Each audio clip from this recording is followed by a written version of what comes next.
So I think this is stuff I'm going to do during the NBA season.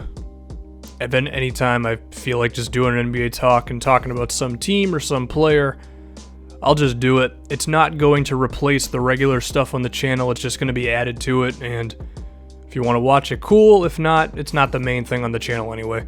So the NBA season started last night, and the game that I really want to talk about at the moment is the Cavaliers and the Knicks. As for the Warriors and the Spurs, I think the Warriors are going to be fine. Their defense sucked last night. The Spurs were great. Jonathan Simmons is a god, but I'm not going to go too crazy on that one. As for the Knicks and the Cavs, the Knicks got blown out. I think they lost by like 20-something points. I don't know. I stopped watching about third quarter, so I had something else I was paying attention to anyway, and then once I saw the score getting up, I was checked out. But I liked a lot of things I saw from the Knicks in the first half. Specifically their offense, and more specifically from their starters, because right away, the very first play of the game, they ran, I think Derrick Rose came up, gave the ball to Melo, and then you saw D. Rose immediately in some off-ball action, kind of like some Rick Carlisle status with the Mavericks. And he got an off-ball screen from Noah, and then I think he got another screen at the top of the key or something, and then he went right to the rim on an easy right-handed layup, and I was like, oh, off-ball movement, great. It's exactly what I want to see out of Jeff Hornacek and the Knicks. And I was pretty okay with a lot of their offense. They also ran some Carmelo Anthony isolations, which I'm okay with. Melo is one of the guys, when I see an ISO, I'm like, that's cool. Melo's going to do his classic, I'm LeBron's best friend, but I'm going to score over him thing that he does every game, which is always fun to watch for some reason. The hell was I talking about? The Knicks, their offense. They also ran some pick and rolls with Derrick Rose and Kristaps Porzingis, which I was definitely a fan of. They had two straight sequences of that. I don't know why I use the word sequences. Neither one of them actually resulted in a bucket, but I think one got Derrick Rose like an open layup or some opportunity at the rim that he wasn't able to convert, and then another one got Porzingis an open jumper, so that's good offense. There also was another pick and pop earlier in the first quarter with Porzingis, so they're definitely looking to get him some shots, so that's a good look. I would like to see some more Carmelo Anthony and Porzingis pick and rolls. It's only the first game, I'm not going to get on him too hard. I just mainly want to be optimistic about the Knicks in this video. But I really did like a lot of the sets they ran on offense. I think that's a good sign for them moving forward if it shows already a foundation of off-ball movement, pick and rolls, pick and pops, and just off-ball screens, as well as some mellow isolation sprinkled in, which are never a bad thing in my opinion. I can also talk about Derrick Rose. He was decently aggressive, and he had a few moments where we saw some signs of that explosive, freakish athlete come out in the open floor, where, he would pick up his dribble like around the free throw line, and then he would just take two long strides, maybe a Euro step, he would finish. A lot of the time it was with his right hand, but if it goes in, it goes in. And those are good signs. It's really good to be able to see Derrick Rose do that. Now, at the same time, there were a couple of moments where Derrick Rose would get into the lane and the old Derrick Rose would do something really cool, whether it be finish or draw a foul or get a three-point play opportunity, where the new one just didn't have the elevation to actually finish, and it was just like a missed layup. Or a couple times he just lost the ball entirely.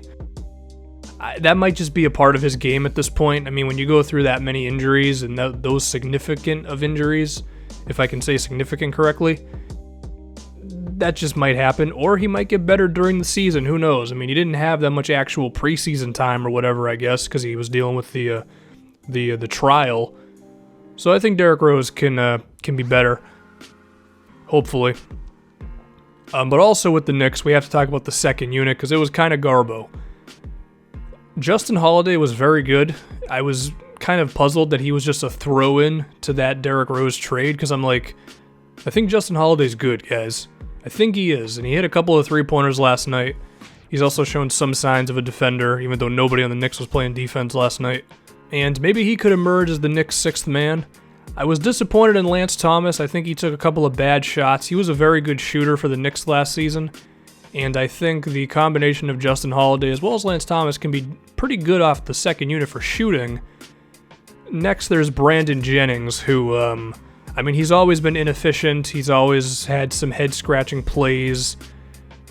Last night, there was a specific play where Porzingis was switched onto Kyrie Irving, which is basically like, that's a guaranteed 2 points. Just give it to him and he's going to shoot right over Kyrie. And then Jennings just missed it. Like, he just didn't notice it, and then he dribbled to the other side of the floor and jacked up a corner three. It's kind of Brandon Jennings in a nutshell, and that's sometimes something that's just going to happen with him. But the bench overall was pretty bad. It was just, the offense was not that good when they were in the game.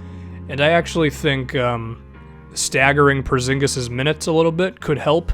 Charles Barkley said they could bring Porzingis off the bench. I don't agree with that at all. He's way too damn good to be on the bench.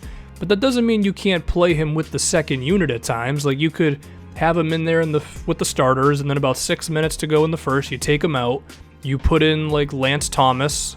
You roll with Melo at the small ball 4. And then, with about 2 minutes left to go, you put Porzingis back in, replace him for Melo, and then you already have a couple of your bench in there. So then you can have a lineup of, like, Brandon Jennings, Justin Holiday, Lance Thomas, Porzingis. Like, that's better, in my opinion. And then because Porzingis gets, like, the first quarter to second quarter timeout rest, he's pretty much good to go for your next, like, 5 to 7 minutes with the second unit. And now suddenly your bench is way better because you got the friggin' Latvian gangbanger shooting all the shots for you.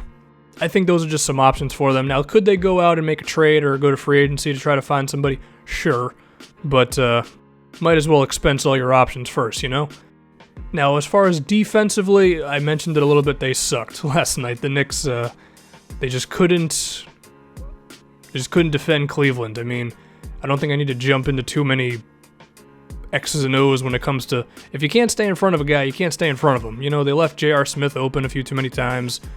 But at the same time, the Cavaliers are going to be one of the best offensive teams in the league this season and one of the best teams, period. So I'm not going to give the Knicks too much flack for getting blown out by the Cleveland Cavaliers. But I was optimistic with some of the things they ran, and I do think they have some options to improve their second unit. Hopefully the defense doesn't suck all year, and I'm out.